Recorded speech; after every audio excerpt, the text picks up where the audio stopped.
आपलाही कार्यक्रम सावधान करण्यासाठी आहे. मी तुम्हाला मार्गदर्शन उपदेश करायला आलो नाही, तेवढी माई लेवलच नाही.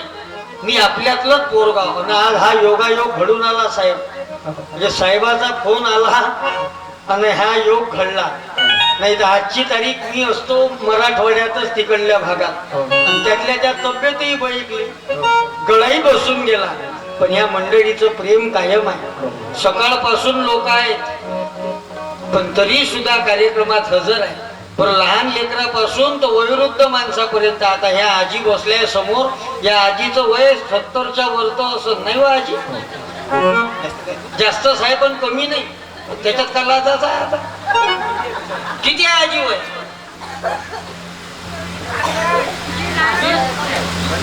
75. बापरे, म्हणजे हे लाडक्या बहिणीत नाही बसत हे.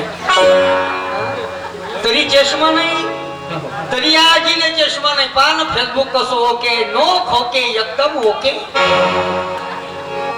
काऊन ते हे शेतकऱ्याचं रक्त आहे, हे कष्ट करणाऱ्याचं रक्त आहे, हे श्रमाचं रक्त आहे आणि भीमाचं रक्त आहे. म्हणून कीर्तनात आहे, प्रबोधनाच्या कार्यक्रमात आहे. आमच्या नागपुरातल्या साहेबींले बसवा बरं असं मैदानात या टायमाले. नाही हेवता पण मराची वेळ ते पकडून जायची वेळ ना. आजी करू तर व्यायामाची गरज नाही हो. तर आमच्या नागपुरातल्या बाया सकाळी उठून व्यायाम करते. रामदेव बाबा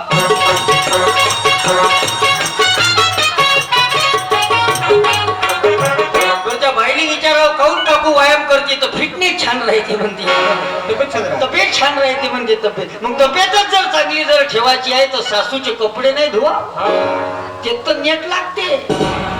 वॉशिंग मशीन आणते घरात आणि सकाळी उठून बाबाचा व्यायाम. मला सांगा शेतकऱ्याला कधी व्यायामाची गरज पडली का? कष्ट करणाऱ्याला कधी व्यायामाची गरज पडते का? मजुराला कधी व्यायामाची गरज पडली का? बरं व्यायाम करू नये असं आपलं म्हणणं आहे का? अजिबात नाही. निरोगी शरीरासाठी व्यायामही आवश्यक आहे. पण ज्याला व्यायाम समजते त्यानंच व्यायाम करावा. नाही तर माझ्या घराजवळ एक म्हातारं मेलं या व्यायामापायी. म्हणजे ते सकाळी सकाळी लागते का नाही बाबाचा व्यायाम टीव्हीवर. बाबाजी लावला बा टीव्ही सकाळी 6-7 वाजता आणि त्या टीव्हीच्या समोर ते बाबाजी बसले आणि ते बाबा जसं सांगे तसं बाबाजी करी. बाबांना सांगितलं श्वास अंदर घ्या. बाबाजी श्वास घेतला बा अंदर आणि तेवढ्याच वेळात लाईन गेली. 10 मिनिटं लाईन आली नाही, बाबाजी श्वास सोडला नाही, जागेवर मेलं ते जागेवर. कायचा व्यायाम करता? कधी आमच्या कास्तकाराचा व्यायाम पहा. काळ्या मातीत मातीत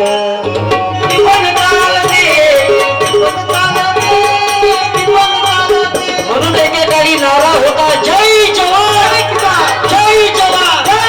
आता कसं चालू आहे मर जवान. जवान तिकडं सीमेवर शहीद होत आहे, किसान इकडं शेतात आत्महत्या करू करू मरत आहे. ही परिस्थिती जर बदलवायची असेल तर या देशाचं कल्याण तेव्हाच होऊ शकते जेव्हा तरुणाच्या हाताले काम आणि शेतकऱ्याच्या मालाले दाम भेटेल. पण शेतकऱ्याचा धान यावर्षी तो उभा धान झोपला, पुरं पीक गेलं. बसा बाबू, माझ्या महात्मा फुलेंची तळमळ या शेतकऱ्यासाठी सर्वसामान्यासाठी होती. म्हणून महात्मा फुलेंनी त्या काळी शेतकऱ्याचा आसूड नावाचं पुस्तक लिहिलं. आणि कालच माझ्या महात्मा फुलेंची जयंती साजरी झाली की जगी होणारी नाही असा महात्मा, जगी होणारी नाही असा महात्मा ज्योतिबा.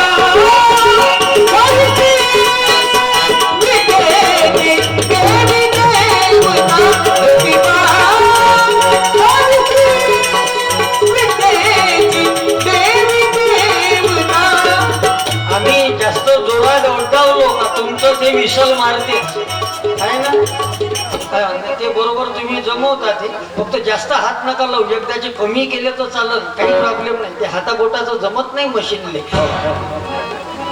साऊंड सिस्टीम मोठी जोरदार आहे आणि मी चालू देऊ ना सरपंच साहेब, काही प्रॉब्लेम नाही ना. चालू देऊ ना, तुमची ऐकायची इच्छा आहे ना आज?